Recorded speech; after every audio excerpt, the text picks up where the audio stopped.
Kami, mahasiswa semester 2 jurusan Sistem Informasi kelas B sore dari kelompok 3 dari Universitas Microskill ingin menjelaskan tentang konsep sistem informasi. Langsung saja masuk ke videonya. Identifikasi sistem informasi. Jadi di dalam identifikasi sistem informasi itu terdiri atas definisi sistem informasi, jenis sistem informasi, dan elemen-elemen sistem informasi. Kita mulai dari definisi sistem informasi. Sistem informasi adalah sistem yang terdiri dari komponen-komponen yang bekerja sama untuk mengumpulkan, menyimpan, mengolah, dan menyebarkan informasi yang diperlukan untuk mendukung operasi dan pengambilan keputusan dalam suatu organisasi. Berikutnya ada jenis sistem informasi. Itu terbagi atas 7. Yang pertama ada sistem informasi manajemen, menyediakan informasi bagi manajemen dan lain-lain. Sistem pendukung keputusan, mendukung pengambilan keputusan. Sistem informasi eksekutif untuk eksekutif senior dalam memantau kinerja. Sistem informasi transaksional, memproses transaksi sehari-hari. Sistem informasi perusahaan itu meliputi aspek operasional, manajerial dalam perusahaan seperti keuangan, sumber daya manusia, produksi, pemasaran, dan distribusi. Sistem informasi geografis itu mengelola informasi berbasis lokasi. Dan yang terakhir adalah sistem informasi akuntansi yang mengelola informasi keuangan. Yang ketiga ada elemen-elemen sistem informasi, terdiri atas 7 juga. Yang pertama ada perangkat keras, itu komputer dan perangkat fisik lainnya. Perangkat lunak seperti program-program komputer dan lain-lain. Data itu informasi yang diolah oleh sistem informasi. Proses, langkah-langkah pengolahan data. Manusia, pengguna dan pengelola sistem informasi. Prosedur, aturan dan kebijakan penggunaan sistem informasi. Jaringan itu ada infrastruktur komunikasi sistem informasi. Selanjutnya, kita akan membahas tentang keamanan dan ancaman keamanan sistem informasi. Keamanan sistem informasi adalah segala tindakan yang dilakukan untuk memastikan bahwa data dalam suatu sistem terlindungi dari ancaman. Keamanan sistem informasi menjadi prioritas utama dalam lingkungan digital yang terhubung. Sistem informasi yang akan menjamin tentang kerahasiaan, integritas, dan ketersediaan data yang disimpan dan diproses oleh organisasi. Aspek keamanan sistem informasi terbagi dari 3 prinsip yang biasanya disebut dengan CIA, yaitu confidentiality atau kerahasiaan, integrity atau integritas, availability atau ketersediaan. Masalah dalam keamanan sistem informasi dapat dibagi menjadi 2 macam, yaitu ancaman aktif dan ancaman pasif. Dan keduanya merupakan masalah dalam keamanan informasi. Ancaman aktif mencangkup pencurian data yang dapat menyebabkan kehilangan informasi atau uang jika informasi penting dalam database dapat diakses oleh orang yang tidak berwenang, seperti mata-mata industri yang bisa mendapatkan informasi persaingan yang berharga. Dan juga ada penjahat komputer yang bisa mencuri uang dari bank.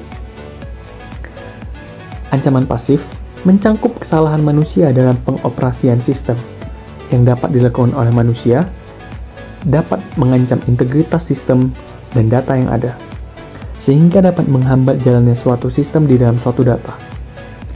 Beberapa kemungkinan serangan yang dapat terjadi di dalam sistem informasi adalah serangan cybercrime, serangan malware seperti virus, worm, ransomware, dan Trojan horse yang dapat menginfeksi sistem dan merusak data atau mencuri informasi yang penting. Sebenarnya, ada banyak cara mengamankan data atau informasi pada sebuah sistem. Mengamankan sistem informasi adalah usaha yang melibatkan berbagai strategi untuk menghindari berbagai ancaman yang dapat merugikan pengguna. Beberapa cara yang dapat kita lakukan adalah seperti pengendalian akses.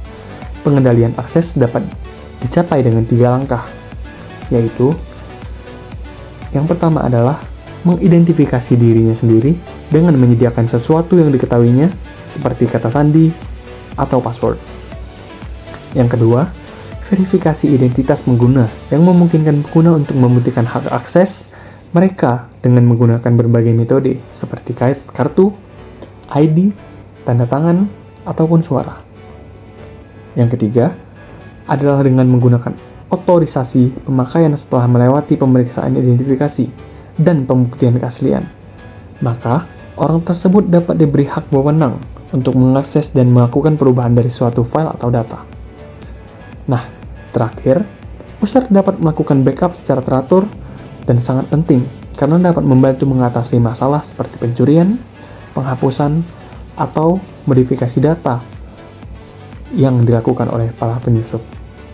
Dengan melakukan backup secara rutin, kita dapat dengan cepat mengembalikan data yang hilang atau rusak dan memastikan keberlanjutan operasional dari sistem itu sehingga sistem bisa berjalan dengan lancar.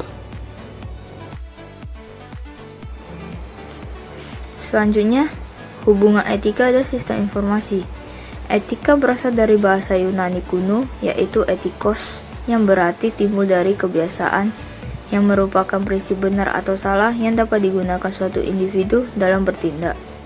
Etika adalah suatu kepercayaan atau pemikiran yang mengisi individu, di mana keberadaannya bisa dipertanggungjawabkan terhadap masyarakat.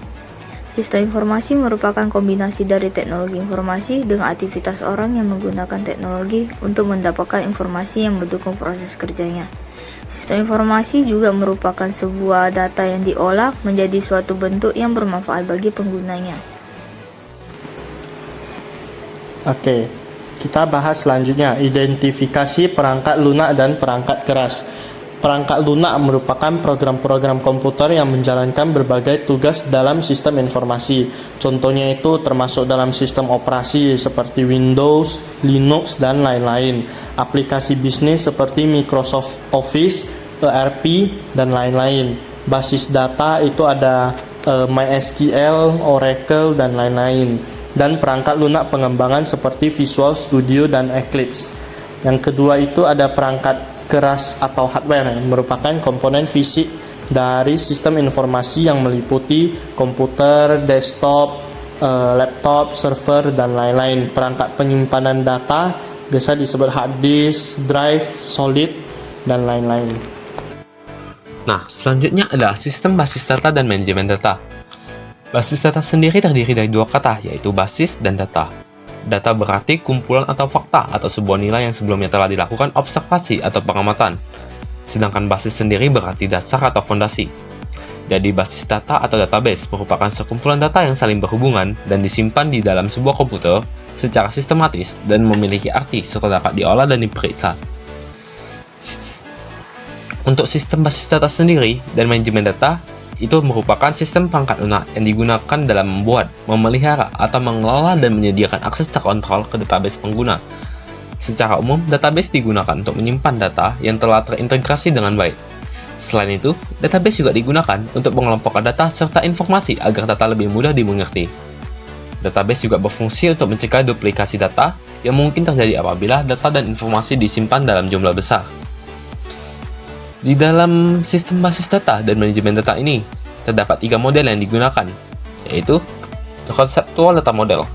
Conceptual Data Model adalah konsep tentang bagaimana user database menangani data dalam sebuah sistem. Tahapan ini sering dilakukan dengan menggunakan model IR, di mana tujuannya adalah untuk membangun entitas, atribut, dan relasi, dan menciptakan gambaran sederhana tentang data yang sesuai dengan pemikiran pengguna. Setelah sesuai dengan pemikiran pengguna, selanjutnya akan masuk ke Logical Data Model. Logical Data Model ini sendiri merupakan pengembangan dari Conceptual Data Model berdasarkan dengan kebutuhan data. Tujuannya adalah untuk memperoleh skema konseptual pada data relasional yang sering dinamakan dengan skema logika. Setelah sesuai dengan logika, selanjutnya adalah Physical Data Model. Physical Data Model ini adalah proses penerjemahan desain logis database ke media fisik menggunakan sumber daya perangkat keras dan sistem perangkat lunak seperti DBMS. Tahapan ini lebih fokus pada struktural database secara detail, yang meliputi relasi antar tabel yang sudah ditentukan kardinalitasnya, dan primary key serta foreign key-nya. Nah, di dalam sistem basis data dan manajemen data sendiri, terdapat sebuah istilah yang dikenal dengan kata normalisasi. Nah, normalisasi ini apa sih? Normalisasi adalah teknik yang dipakai di dalam proses penguraian relasi dengan anomali untuk menghasilkan relasi yang lebih terstruktur dengan baik, di mana dimulai dari UNF hingga 5NF. Namun umumnya hanya sampai 3NF, karena dianggap sudah cukup dalam normalisasi. Nah, tujuan dilakukannya normalisasi adalah meminimalkan redundansi data sehingga menghindari anomali dan menghemat ruang penyimpanan. Kemudian menyederhanakan penerapan batasan integritas referensial, mempermudah pemeliharaan data seperti memasukkan, memperbaharui, dan menghapus data. Dan terakhir adalah memberikan desain yang lebih baik. Nah, sistem basis data dan manajemen data. Pastinya ada penerapannya dong. Nah, penerapan sistem basis data dan manajemen data di dalam pengolahan database dibutuhkan sebuah software yang dapat membantu untuk menyimpan dan mengambil database yang dinamakan dengan Database Management System. Nah, yang diambil itu adalah data di dalam suatu database.